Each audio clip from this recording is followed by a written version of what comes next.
Please remember, the views and opinions expressed by this show or any other show on DV Radio and its guests are strictly those of said individuals and do not reflect those of the DV Radio staff nor the staff of dysfunctional veterans.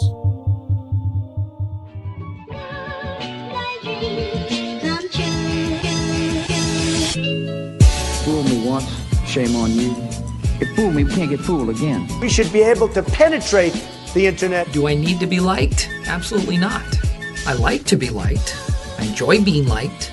I have to be liked. But it's not like this compulsive need to be liked, like my need to be praised. Welcome to the Marquis Dirty 30 here on dvradio.net. Oh, thank you, British man. I'm so glad to be back. I am Marquis Davis here with you. I'm not live. No, I'm not. You know that. But here on WDVR, dvradio.net, I am back, everybody. Yes, I will explain where I've been and what's been going on, but right now I'm just going to let you know that I'm back. And, how can I say this? I posed a question to a lot of my former listeners, or you guys, my listeners, asking you what would be an appropriate topic to come back on and speak about. You know, in today's day and age, we have so many things going on. We have a wall that needs to be built down on the Mexican border so we can stop all of the illegal immigrants from coming to America. We have NFL things going on and stuff of that nature. The Falcons aren't in the playoffs, so I don't care. We have, yeah, I know, 28-3. Go ahead and say it, everybody, with me. 28-3, I know. We have a lot of stuff going on in the world. We have Korea not going with the denuclearization that they said they were going to do when Trump came to visit in that historic meeting. We have a lot of stuff going on in the world, but what is really happening here in America? What can we do, all right?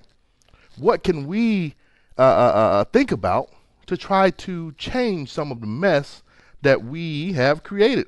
I'm not saying us veterans. We don't really care. I'm talking about the millennials, the politicians. You know, we have a government shutdown going on right now. Why? Because of a border wall and DACA, the Dreamers Act. This is the things we have going on in this world right now. But one of the things that leaped out to me, all right, jumped out to me when I read this message was talking about racism. I know I talk about it a lot, but, you know, it happens. So what? Talking about racism in the military versus racism as a civilian. Yes, I know. And people can say, oh, well, you know, I was in the military. I only see green. And that's one thing that used to always jump out to me as people would say that. And it's true. You know, a lot of us in the military, we don't care what skin color you are. We don't care what sexual preference you have. We don't care, really, because we only care if you know your job. And we care if you do your job to a certain standard or above that standard. That's what we care about.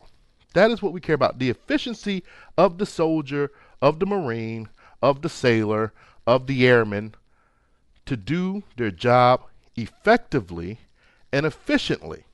That's what we care about. We don't care if you're black, white, red, green, purple, blue. We do not care. But after reading certain articles today and doing some research yesterday, I found that there are still some issues that people believe are in the military. Now, I can only give you my personal experience with racism in the military. That's all I can give you. Your experience may differ. That is like the disclaimer they have on every single one of those Army recruitment commercials at the bottom. Your experience may be different. You know what I'm saying? So, you know, I might say something that you never experienced while in the military or you never witnessed.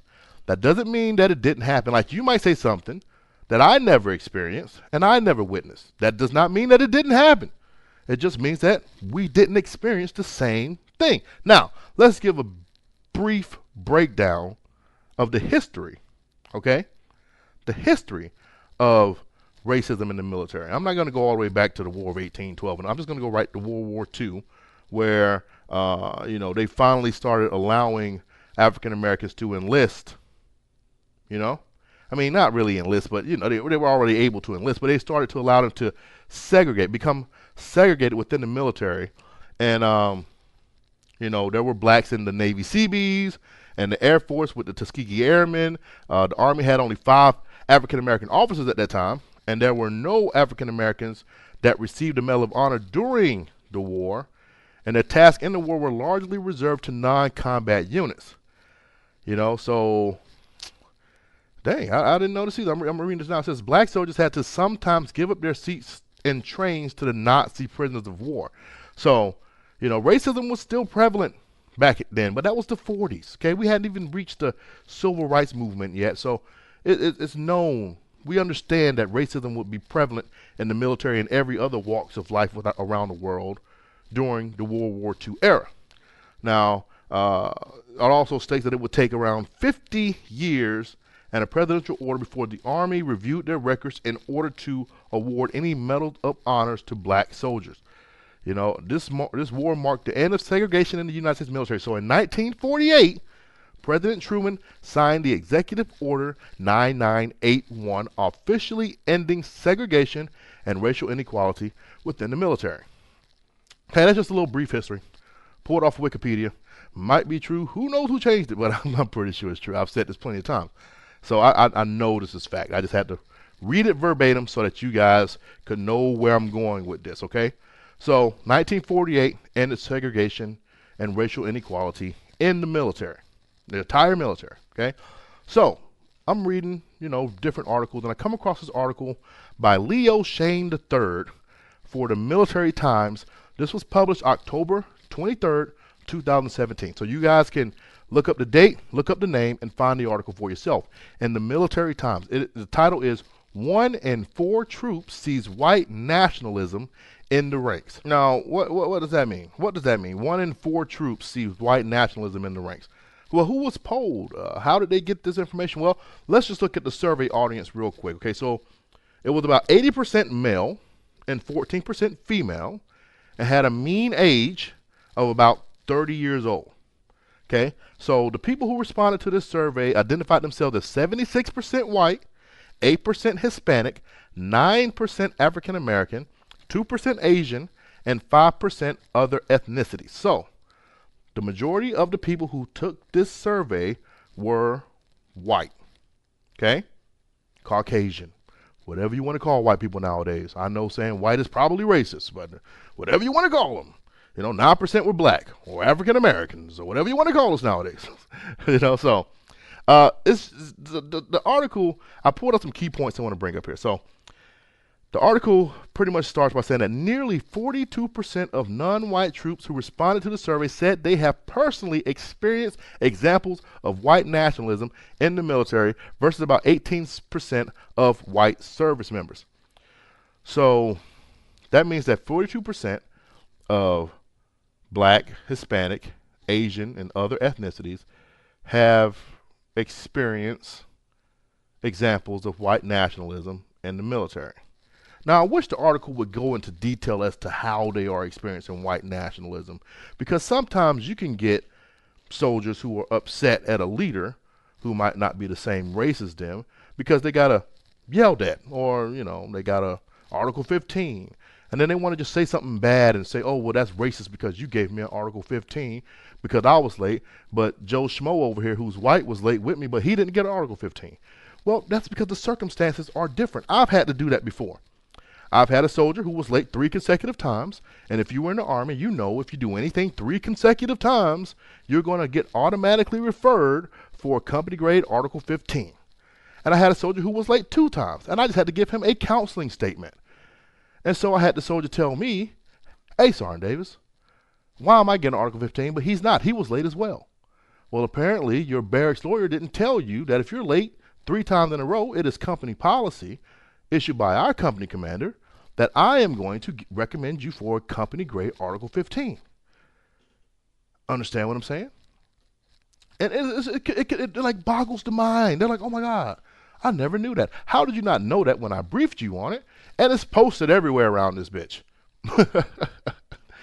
That's what I'm saying, and that can be seen as a form of racism, according to the minds of all of these young folks nowadays who thinks everything is racist.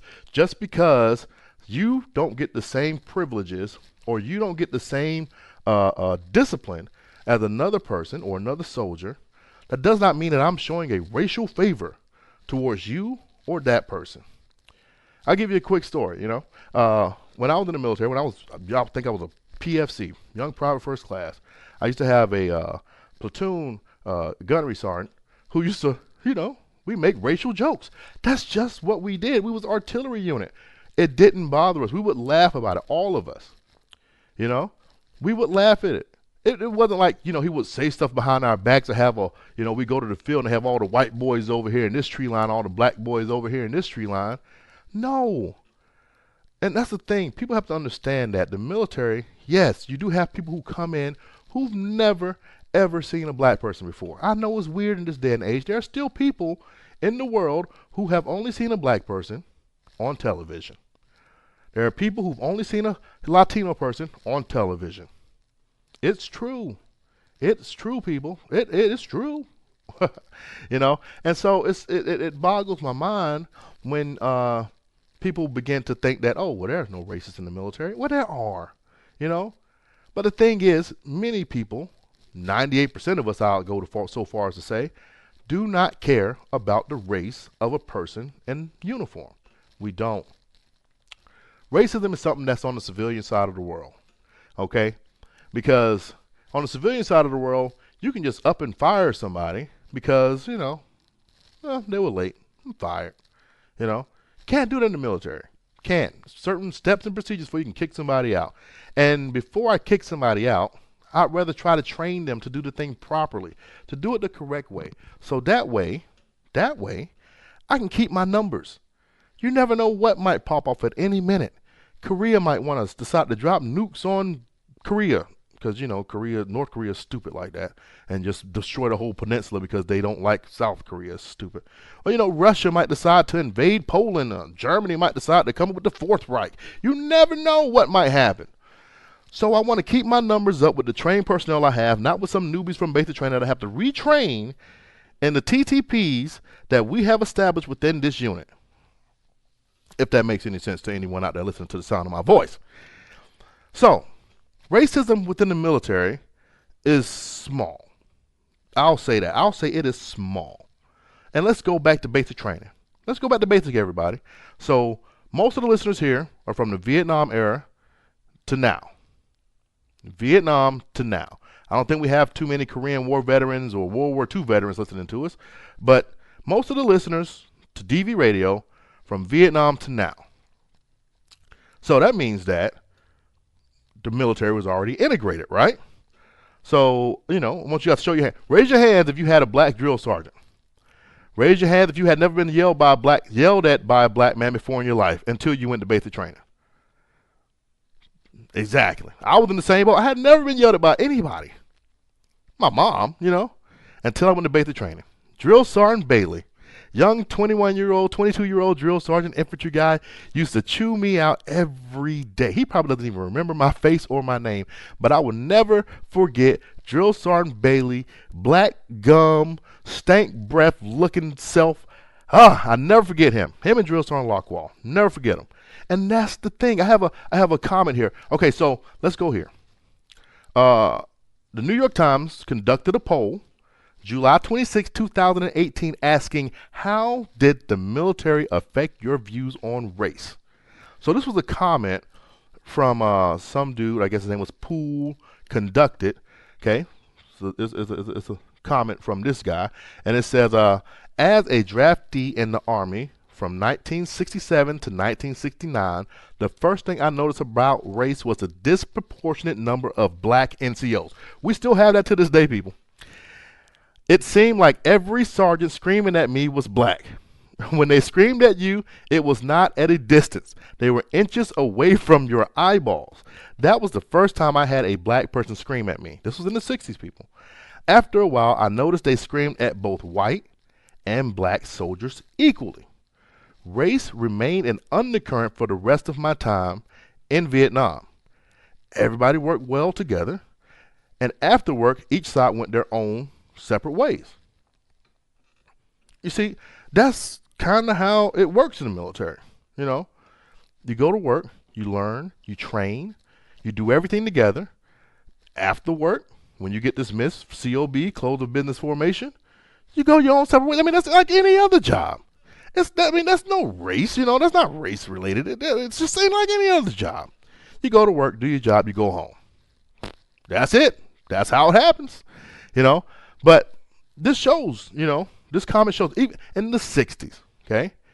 Didn't matter whether you were black, white, brown, green, orange, tangerine, whatever color you want to pick out of the rainbow and say that you are, your skin tone, people.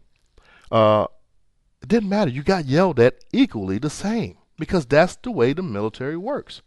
Now, this other article that I told you about earlier about the 1 in 4 troops and white nationalism in the ranks, I'm trying to figure out what do they mean by that, because most of the units that I've ever been to, seen, been around, has a large African American population within them, especially NCOs, especially first sergeants. This is just my experience again, people. And most of the officers were white or Asian. I'm just going to say it. That's the way it was. Most of the officers were white or Asian. Most of the NCOs, first sergeants, sergeant majors were black or Hispanic. That's how it was in my little realm of the world, in the artillery world. That's just the way it was. I didn't see any white nationalism. I didn't see anybody have, soldiers had Confederate flags, but so what? That doesn't represent or shows that someone is a racist because they have a Confederate flag. Now, I've had plenty of arguments about this with people about the Confederate flag and racism. People say that, what do they call it? Old Glory. What's the name of that flag? The Stars and Bars. The Stars and Bars. I think that's what it's called. I can't remember right now. But that flag, they say, is the epitome of what racism is. And, I've had this argument with Bo and other people about the reasons the Civil War was started. And, to this day, people will still argue about why the Civil War was started, whether it was slavery or whether it was states' rights. Slavery versus states' rights. Slavery versus states' rights. I tell you right now, boy, that the states, South Carolina, North Carolina, Tennessee, Georgia, Florida, I'll stop right there. DV6 says he likes when I go into my white boy old Southern voice. I don't know why. It's terrible. It's the most. I do the worst impressions, but I love doing them. So, oh man. But I digress. Seeing soldiers with Confederate flags in their rooms never bothered me. I didn't care because most of them were great soldiers. And then let's look at the flip side of this. Let's go to the flip side of this. You go to a black soldier's room, and you would, hear rap songs with negative lyrics towards white people. Okay, I'm just gonna say it like that. Say what's that song by NWA? F the police. Fuck the police coming straight from the underground. You hear that? And let's look at the police force. It's mostly white people. Really, I mean that's what it is. It's mostly white men. That's what the police force is in the United States, mostly white men. So you have a song that says F the police, and then all of a sudden, it's okay. But, you have to understand something, okay? And this is what people tend to, confuse things. They try to call everything racist. Oh, that's racist. Oh, that's racist. You don't like that? Oh, that's racist. No, it's not. It's not racist. I was reading a story today about a black girl who scored a 900 on her SATs. So she went to a summer program and came back and scored a 1230, something like that, 1265 something. She scored a higher score, really higher score, about 300 points higher, 1200. So they were like, they flagged her SAT scores and things of that nature. She's down in Miami, I believe, black girl. And the first thing, her attorney is saying is, it's because of her race. And, I'm reading the comments. I love reading comments. And they're all like, with that much studying, she might have learned, not the patterns, but, the logical decision making that they want you to know during the SATs, because you're not going to remember all of those techniques and things of that nature to pass that test. But you're going to learn, they said she might have increased her score by about maybe 175, maybe 200 points. But 300 points can seem a bit much. That's what they were saying. They said 300 points seem a bit much. And they said the only reason they flagged her, the SAT people, whoever runs that stupid test, which I don't understand why you really need it.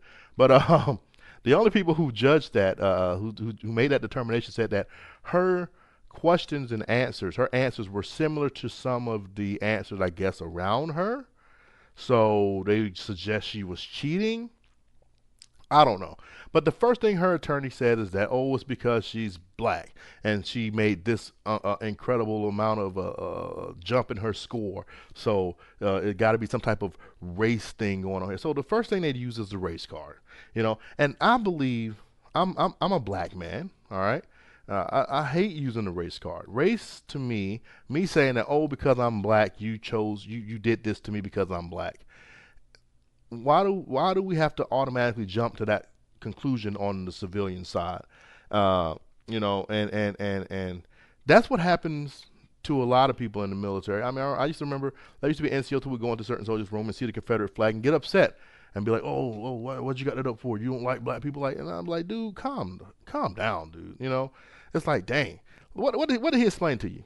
This dumb dude right here knows nothing about the Civil War.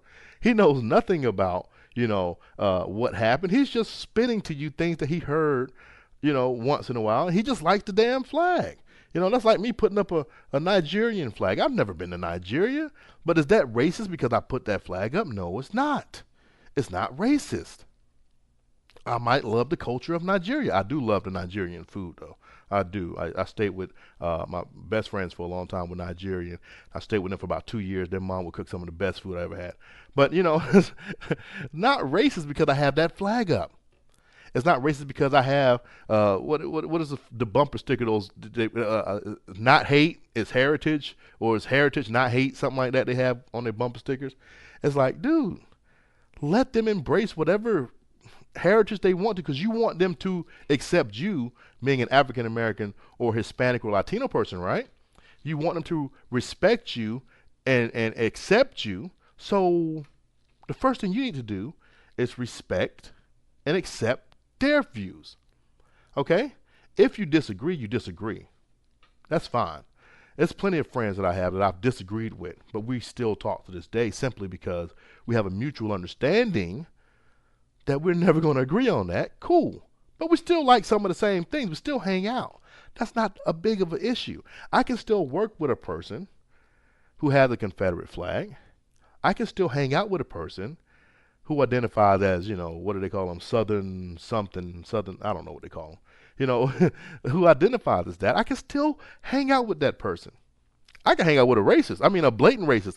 I do not care. That's just me. I don't care. We'll talk all day. We just won't talk about that. And then the thing is, you open up their eyes and allow them to know. This is what you do with racist people, white or black racist people. White or black racist people. Yes, I said it. Black people can be racist as well.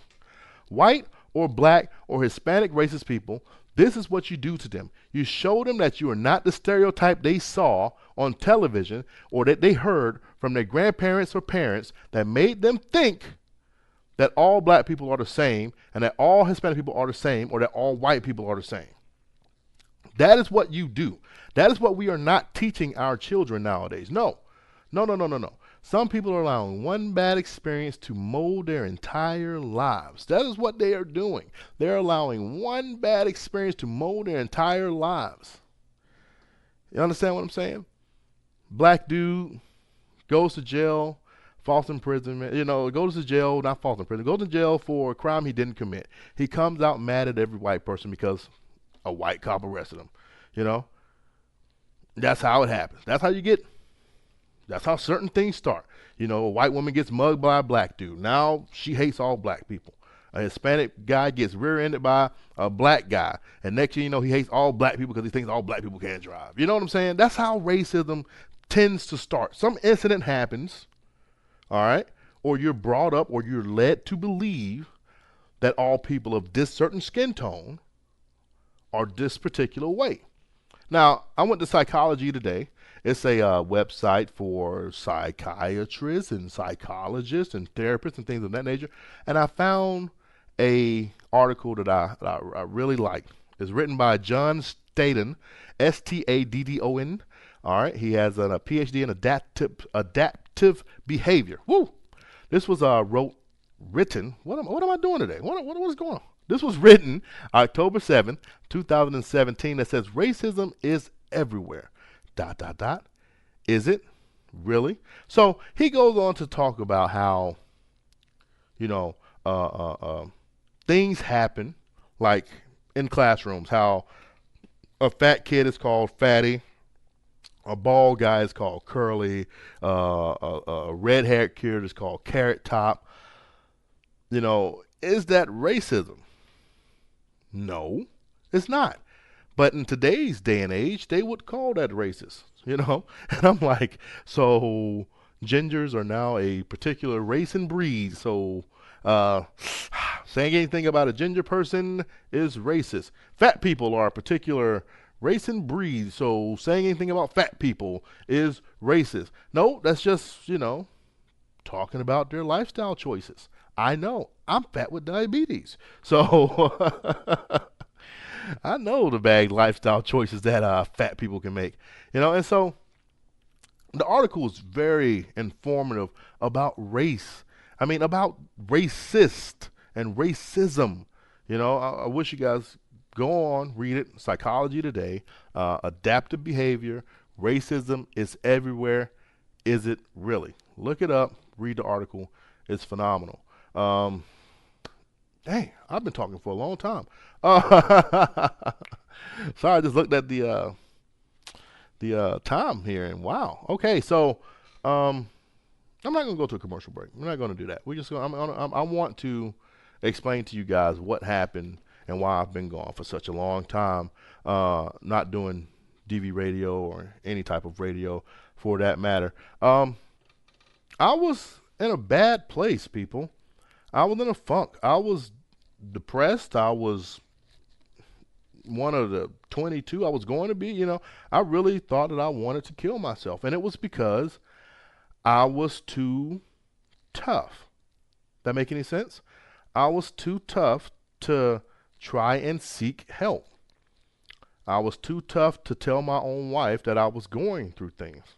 I thought that I was one of the guys who could ignore some of the issues that was running through my head. Thought I was one of the guys who could bear the burdens on my shoulders of everyone without having anyone to talk to.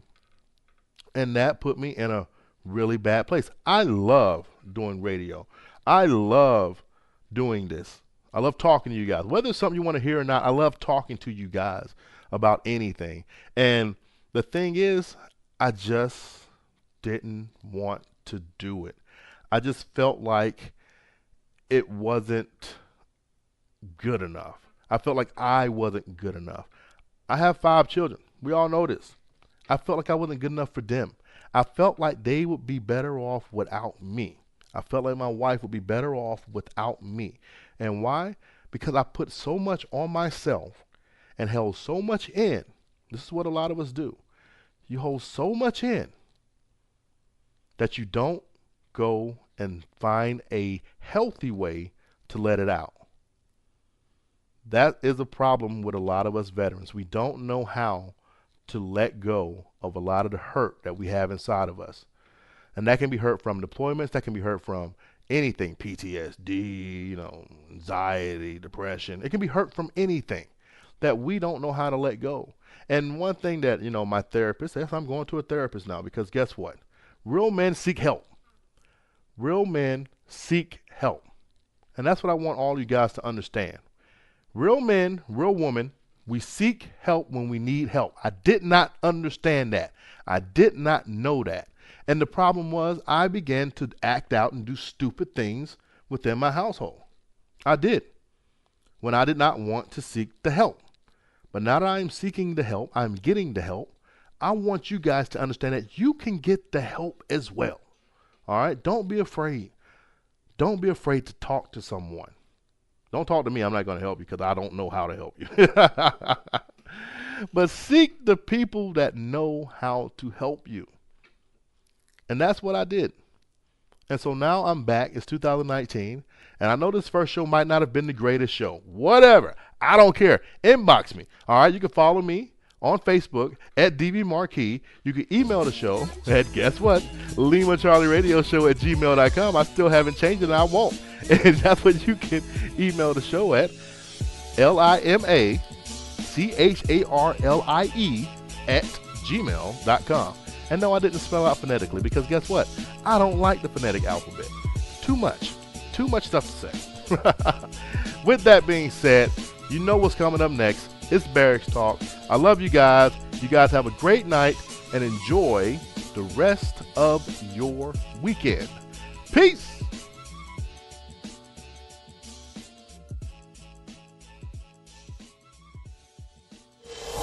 DV Radio.